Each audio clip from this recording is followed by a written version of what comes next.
मुल्क जिसका वजूद, जिसका क़याम 27 रमजान की बाबरकत रात को हुआ हो, जो अल्लाह और रसूल के नाम पर बनाया गया हो, उसको कोई शिकस्त नहीं दे सकता। पाकिस्तान के दुश्मन जो मशरिक में है या मगरब में है, वो ये मेरी बात जान लें कि उनके बारूद और गोलियां खत्म हो जाएंगी, लेकिन हमारे जवानों की छातियां खत्म नहीं होगी। कोई ऐसी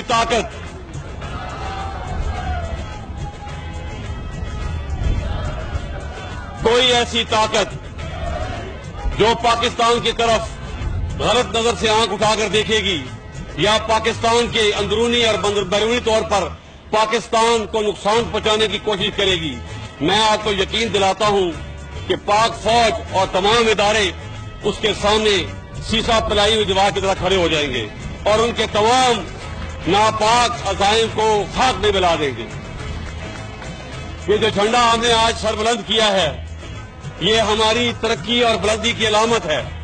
जिस तरीके से ये झंडा आज ऊपर गया है, 400 फुट पे गया है, इंशाल्लाह पाकिस्तान भी इसी तरीके से और इसी रफ्तार